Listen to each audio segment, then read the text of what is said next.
But thank you everyone for joining us for this webinar, another webinar on Thursday, covering many materials for the real estate agent. So today we're going to talk about breaking through the production. There is actually 3 more months left for 2023. Can we put another $50,000, $100,000 on the table?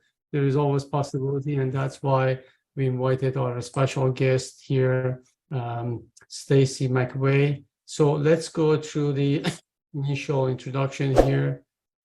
Okay.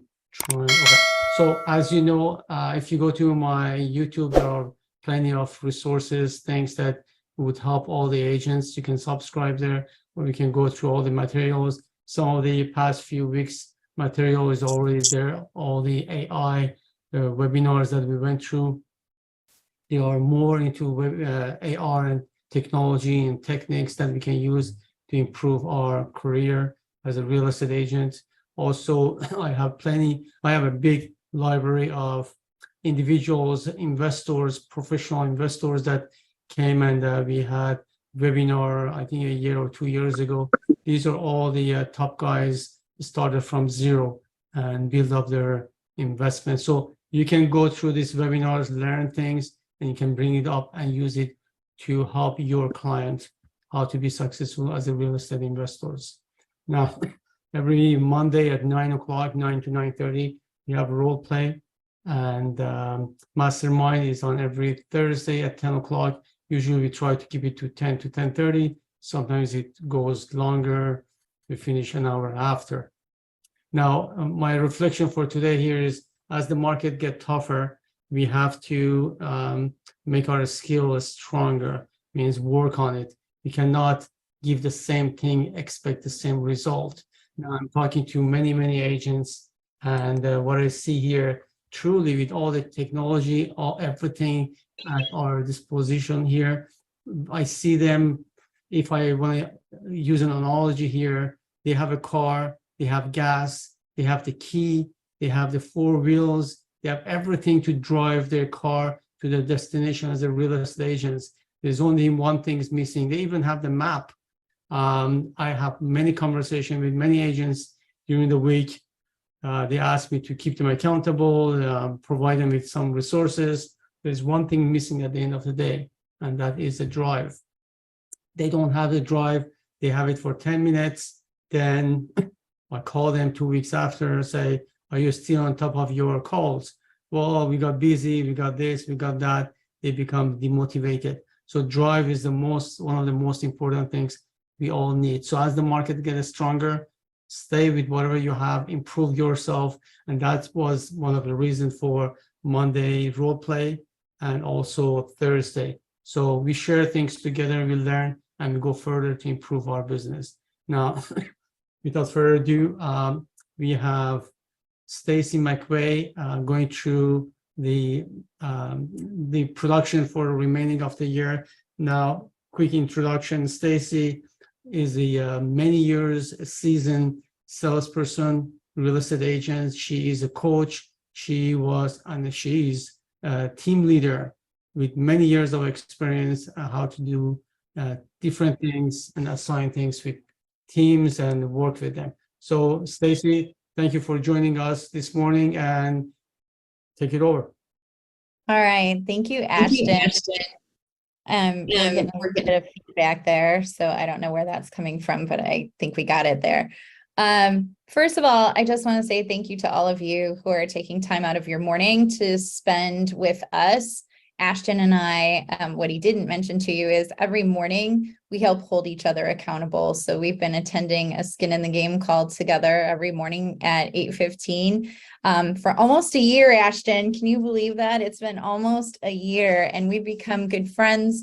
And we talk about how to keep that momentum going in our business. And with just a little over 12 weeks left in the year, I wanted to share with you some ideas that could help you move forward. So what I'm really known for is business planning and helping agents align their daily activities with their goals. And Ashton was kind enough to let me join you this morning and share some thoughts with you. So we're going to try and keep this to about 20 minutes. And then afterwards, I'll open it up for questions. And if you have any desire to connect afterward, I have a way for you to do that too. So I'm going to go ahead and share my screen.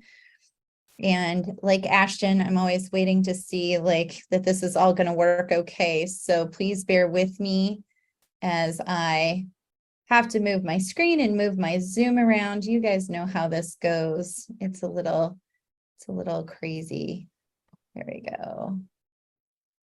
Here we go. Here we go. Here we go. I see a presentation and there it went off to another screen. See how that works? It's always fun. All right, let's So far, present. we don't have you, so let me stop mine or pause mine.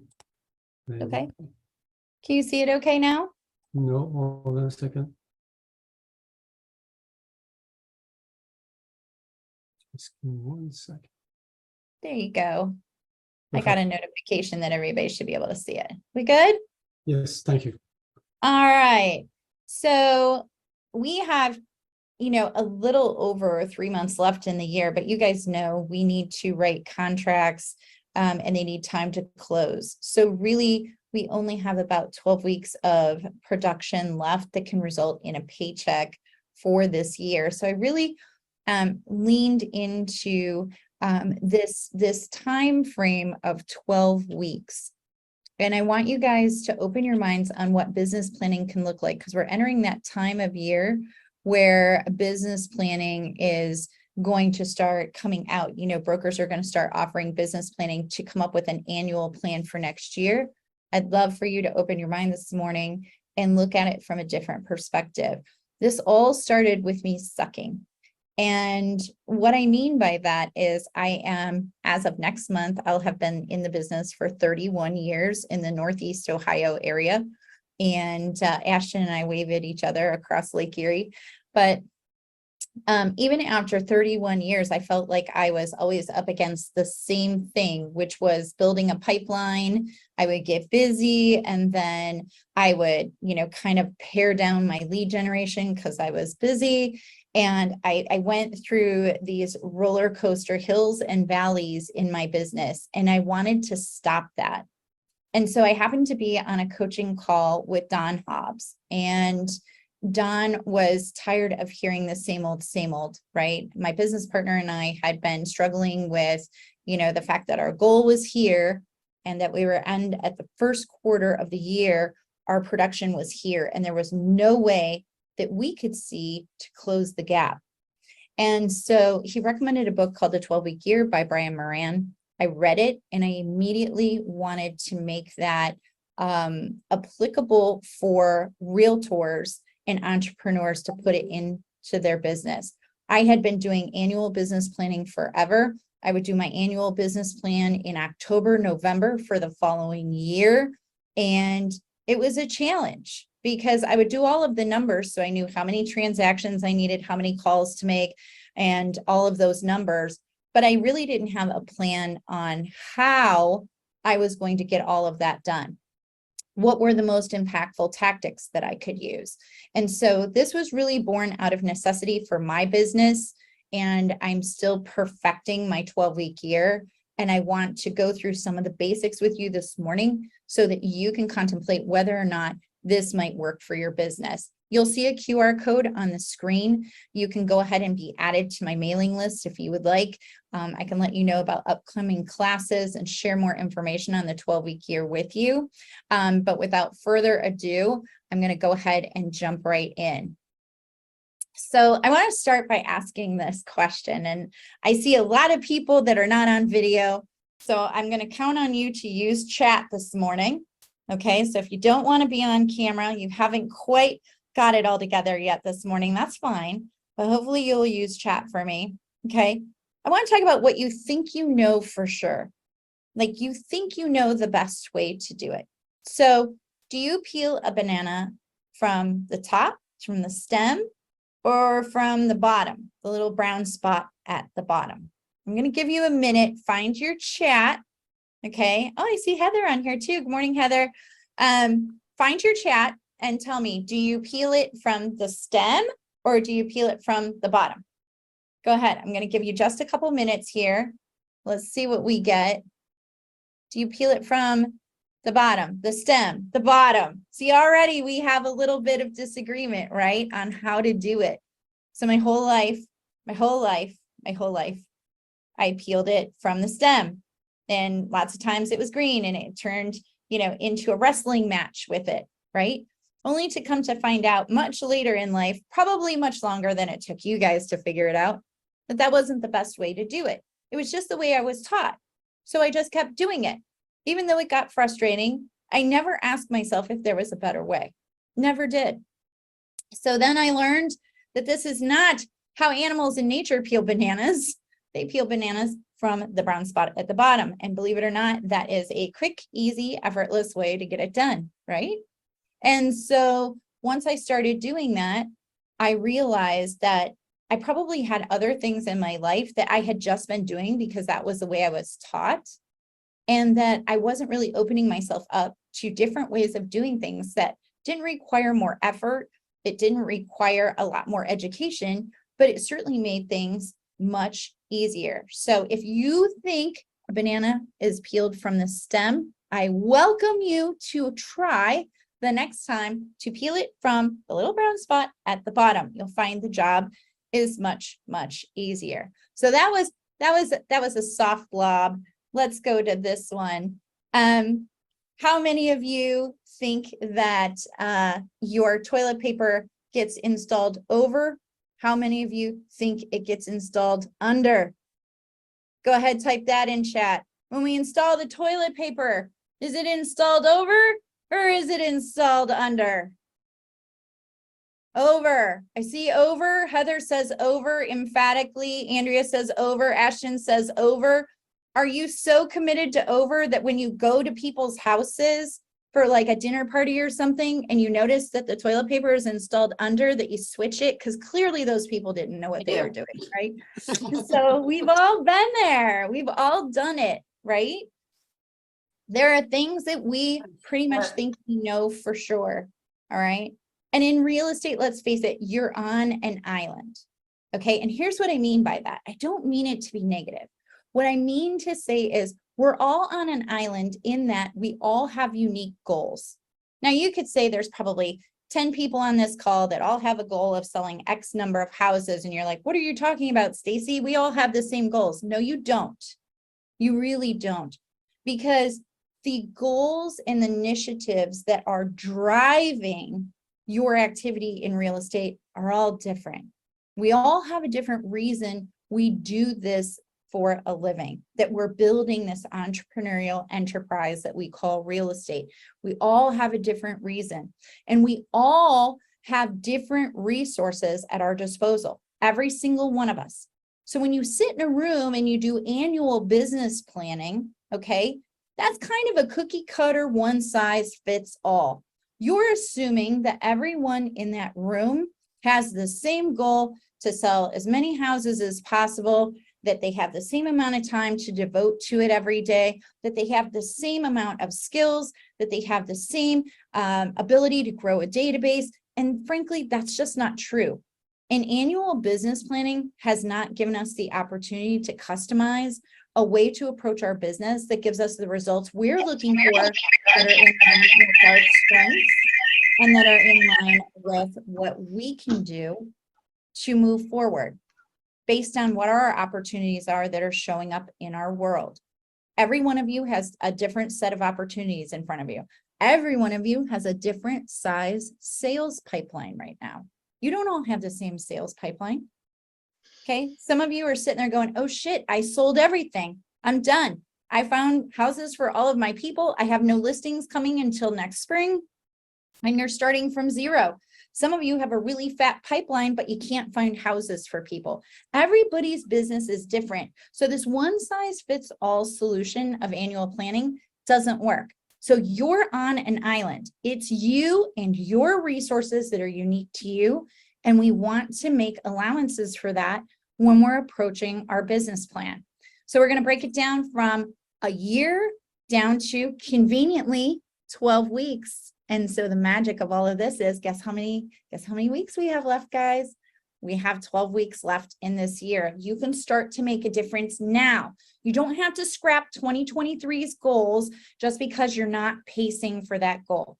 Okay, so let's break this down. Here's how it goes. Goal achievement is all about alignment. Okay, it's figuring out where you are now and being very real about it. And we like to hide that a little bit in real estate. We don't always like to be honest about how many leads we have or how well we are or are not doing, right? So we stay busy, we look busy, but we don't really know where we are until we do a great analysis on pipeline, database, and a little health checkup on our business. So I need to figure out where I am now, and then I need to figure out where I want to be. And I don't mean where I want to be in 12 weeks or where I want to be next year. I'm talking about where I want to be when I'm done. When I am done, when I either replace myself in my business with a CEO or I sell my real estate business. So hopefully you're positioning yourselves to do one or the other of those things. So what does my life look like at that point? Okay, and I'm trying to get myself in alignment. Okay, so for me personally, I don't want to do as much as I can do. I want to do as much as I can do in the shortest amount of time possible that can be done from anywhere as I get older in this business. I'm 53, I have 5 kids, 4 are out making it in the world, and they all live all over the country. So me being strapped to a business in Cleveland 24/7, grinding it out for units isn't going to work for me anymore if I want to have FaceTime with my kids. So my whole goal is to do as much as I can to be able to work remote and still have time to travel and be present with my family. So that definitely dictates, to get in alignment, guys, that dictates my goals for the next 12 weeks, my goals for the next 3 years, and where I'm ultimately going. It also dictates what kind of tactics I use to grow my business, right? I can't do that all on my own. If I'm a solo agent, if I'm the Lone Ranger out here all on my own, I can't do that. I'm going to need help. So I have to structure my business in a way that I'm in alignment with where I ultimately want to go. This is probably the most critical step of business planning that's lost, that people don't spend enough time thinking about and really like pulling apart and unpacking and analyzing for themselves. So we do a lot of like looking to the left and looking to the right, trying to figure out what everybody who's successful is doing. And then we take bits and pieces from what they're doing and we put it in our business and try and move forward. And then we don't understand why we keep feeling depleted. We don't sustain our motivation. It's because you're not in alignment with where you ultimately want to go. So the first step is to getting in alignment and being very clear about where you are now and where you want to go. Okay. So let's kind of do a little bit of a recap on goal setting, and I want you to rethink some things. First of all, we've all heard of SMART goals, right? So anyone know what the SMART is? Go ahead, type it in chat. SMART, the S in SMART stands for, somebody type it in chat. Who's going to be the hero today? Who knows the answer? Ashton, you can't cheat. What does the S stand for in SMART goal? What do you guys got? Small? Nope, it's not small. What is it? What is it? Anyone know? It's specific, right? It's specific. So we want Heather. No, it doesn't mean Stacy. It means specific, right? So a SMART goal, the first thing that a goal needs to be is very, very, very specific. Okay. Anyone know what the M means? Anyone know what the M is? Measurable. Absolutely. So it has to be specific and it has to be measurable, either by dollars, units, something concrete, so that if I didn't know anything about your business and I saw your scoreboard, I could tell if you're winning the game or not. Okay. So measurable. Can you imagine how maddening it would be to watch a football game where there's no score? where there's no scoreboard? How many of you watched a football game and all they're doing is spouting stats, and you see the scores and the downs and all the stuff all over the screen? You can barely see the guys on the screen anymore because of all the stuff that's going on, right? We're obsessed with knowing the score, and yet in our businesses, we don't make our goals measurable enough. How do I know if I'm winning the game or not? You have to make it measurable. Anyone know what the A is? Anyone know what that A is? Come on, type it in chat. What's that A for? Anyone know? Accountability, could be accountability. Could be. Needs to be achievable, right? There we go.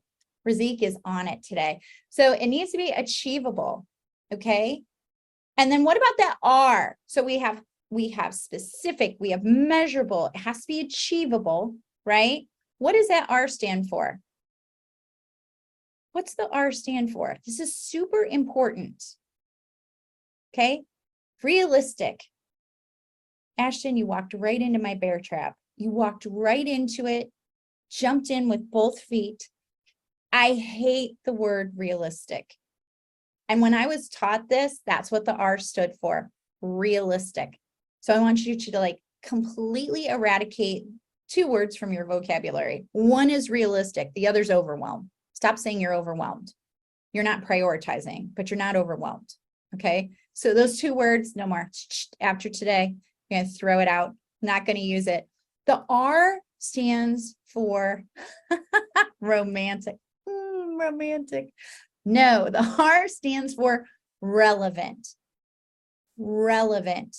Get the idea of realistic out of your head. We're going to talk about that in a future session, but it's relevant. How relevant is that goal to where you're ultimately going in your business? It's got to be relevant. Again, speaking to that alignment, right? And then the T is for time bound, right? Razik's got it, right? So specific and measurable, achievable, and relevant to where I'm ultimately going, and time bound. Time bound for me in my business planning is 12 weeks. How convenient. There's 12 left. All right. So making sure we're all aligned and making sure we're going to focus on what's called a lead indicator, right? So lead indicators are things in our business that we have ultimate control over. It's based on our level of activities, right? So we're talking about how many calls I'm going to make, how many appointments I'm going to run, how many contracts I'm going to write. And those are the things that we're going to measure and set goals around, okay? So I want to finish with this thought. Ambitious, relevant goals, okay? If I am going to have a discussion with someone about the term realistic, all right, I'm going to talk to you about this. If I'm going from a couch to running a 5K, I'm a complete potato. I don't even have running shoes, but I'm going to run a 5K. Some friends have challenged me. I'm going to run a 5K. There's actually an app for that. I can get on my mobile device and I can download the app for couch to 5K. It's a real thing. You can actually look it up. Okay. And so let's say I do that whole process and I do what the app tells me to do. I'm going to be able to run a 5K by the end of the program. But if I'm going from being a couch potato to running a full marathon, okay, I think it's going to take more than an app to get me where I want to go. I'm probably going to need to hire a running coach. I am probably going to need accountability, so I'm going to need to join a running club. I am looking at probably needing a different pair of shoes than the shoes I would train in to do a 5K. I'm probably going to need to change my entire diet and nutrition plan. Probably need to get my sleep right. It requires so much more of me to have a big goal rather than a little goal. Little goals don't cause you to have to stretch out too much, right? Pretty much anyone could run a 5K. You might hurt a little bit the day after, but we can all pretty much do it without a whole lot of prep. However, when we're looking at our real estate goals, stop thinking in terms of realistic. Realistically, I could run a 5K. That's not going to change me. It's not going to change my business. I'm not going to learn any new skills, right? I can grow so much faster and make so much more progress toward my goals if they aren't realistic, but they're relevant. So choosing goals that are going to get me where I want to go, having me learn skills faster. And also when we're picking a really big, crazy ass goal, the beautiful thing about it is not everything will get me there. I can't look at 100 ideas. I can't attend 15 webinars a week on how to grow my real estate business, because very few things will allow me to move a business to the levels that I want to move it to. If I just want to double my business, no big deal. It's just more of what I'm already doing. I'll save you a lot of time watching webinars. Just do more of what you're doing and do it more consistently. You'll double your income. It's not a problem. I promise. It's really easy to do. It's just more. Okay. But if you're like me, I don't want to do more. I don't want to work more hours. I don't want to make more phone calls. I want to make phone calls to the right people that I could build relationships with that could create multiple referrals for me versus making onesie twosies here and there. So when I'm looking at having these relevant goals that are big and that aren't realistic, now I can identify super impactful tactics to move me forward. So I'm going to stop right here because Ashton and I had chatted. We're like, this is a big topic. We're going to do a second part of this where we're going to break it down for you. But to leave this call today, and I'm going to stop sharing so I can see your beautiful faces. To leave this call today, here's what I would challenge you to do. As you approach business planning season in real estate, number one, don't give up on your 2023 goals, but go back and make sure that your goals for your activity match where you're ultimately going in the business.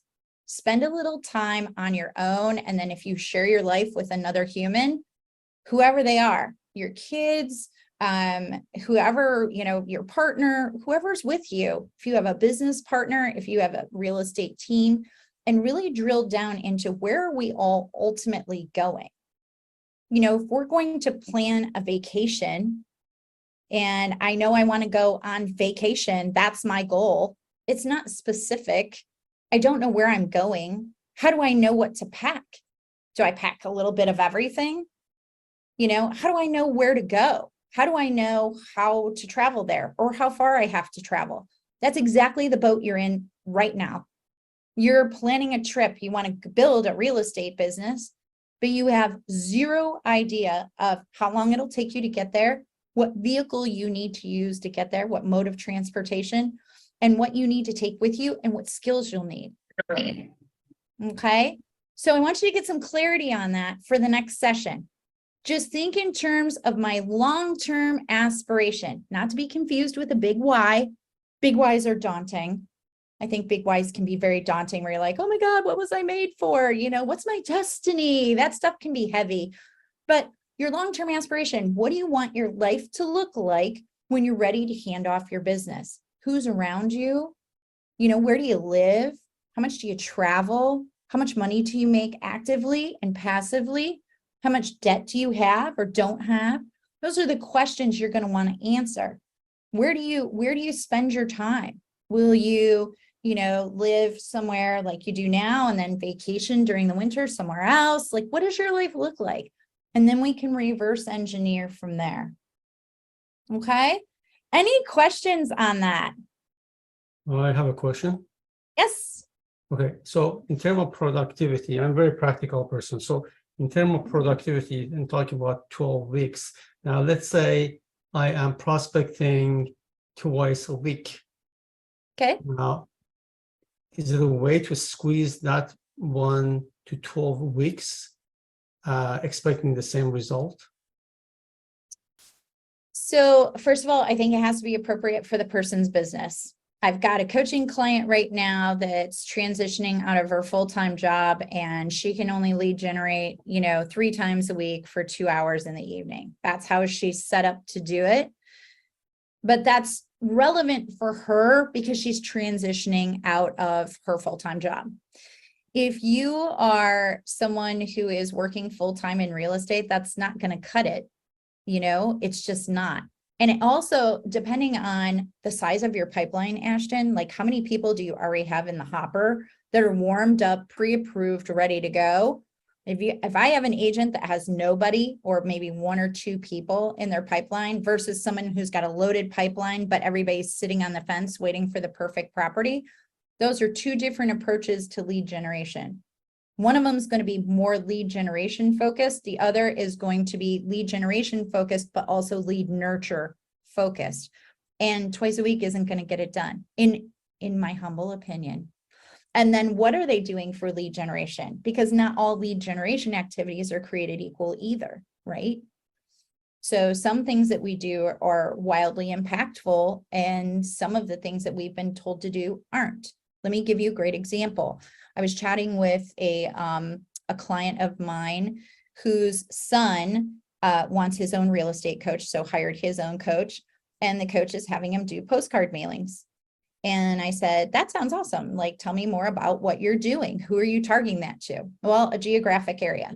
I go, oh, okay. Well, did you vet that list to only people who have owned a home for 3 years or more? Well, no. Okay, well, do you have a call to action on the postcard? Yeah, call us if you have a real estate need. And I'm like, do you have a QR code on that card so they can interact with you, where you have a really actionable thing for them to do, whether it's to reveal a neighborhood sales report or something like that? Well, no. I go, okay, how are you measuring your ROI? We don't know. All I know is that when we do a mailing, we get about 20% of the postcards returned to us with bad addresses or bad names. Now, I don't know about you guys, but that does not sound like a good use of someone's time or their money in real estate. And this is what they're being professionally coached to do. All right. Not all lead generation is created equal. I would argue that's not even lead generation, that's marketing. And you can't confuse the two.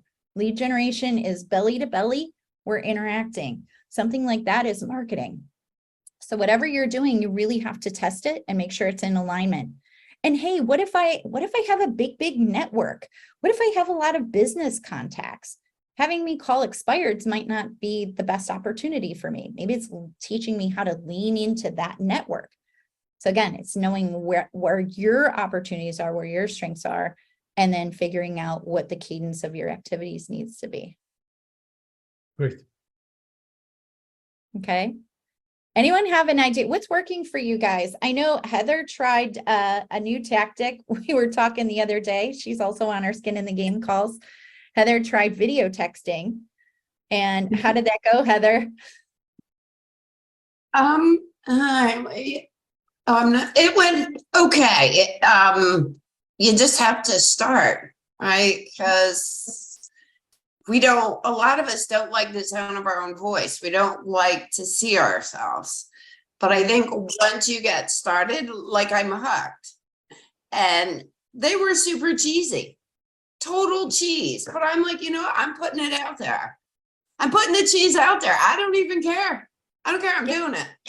Yeah, absolutely. And we have like people who, maybe this happens to just me and not to anyone on this call, but you guys will see you, Evangelia, when you are, running out of time and you were going to make calls that day and your plan was to make calls, but then you're nearing the end of the day and you didn't make your calls. Do you just scrap it and not do anything till tomorrow? Or do you have a plan B for yourself?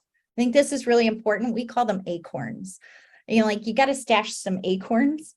So what we'll do is we will pre-record some of those video texts and have them on our phones ready to go, like in the hopper, just in case we run out of time. If my goal was to make calls and I don't have the time, my days run amok with me. 3 houses came on the market. Everybody needs to see them right now. Oh my God, what am I going to do? I have a stockpile of some things that I can go ahead and push out and still keep the wheels of lead generation moving in my business. So again, knowing what those tactics are that you can kind of leverage yourself makes all the difference. Okay. All right. Any questions or comments or ahas? I'm going to watch the chat. I'm like an expectant mother. I'm like watching it. How many of you are using an annual plan now? Ashton, do you use one? Yeah. Yeah, Heather, do you use one? An annual plan? you have to Okay. unmute. She's muted. Moving to a 12-week plan, which will actually go into the components of the plan next time we chat, makes all the difference. I would strongly encourage you, if you do nothing else, just hop on YouTube, look up Brian Moran. I'll go ahead and put his name in chat, Brian Moran with the 12-week year. The book was really written with insurance and financial advisors in mind. I think that was the bulk of his clients in the beginning. So what I did was I took it and I applied the principles towards 12-week year planning for real estate agents. So I can certainly help you. Razik read the book. Yeah, it's a completely different way of thinking. And you shouldn't think about it quarterly either, even though it's 12 weeks and that's technically a quarter. Don't start it on the quarter. You know, it's meant to be a complete standalone. It's just you're running the gauntlet for 12 weeks. Okay. But that first step is really getting clarity on that long-term aspiration and making sure you're all in alignment. Okay. All right, guys. That's all I have for you. Ashton, back to you. Okay, excellent. Thank you very much. So you know that you can always reach me. Just send me a quick text or call me and book an appointment. If you have some questions about implementing all these techniques, and I am in direct contact with Stacy, you can reach her as well. And you have my number. I'm going to type it here. 647-407-4049. You can always reach me at any time. Just send me a quick text so we can have a call. And I'm going to try to send you a version of this video later on. It's going to be on my YouTube as well. All the best. And thank you very much, Stacy, for joining us. All right. Thank you, guys. Get specific. Figure out what you want and let's get you there. Thank you. Bye-bye, everyone. Yeah. See you guys. Yeah.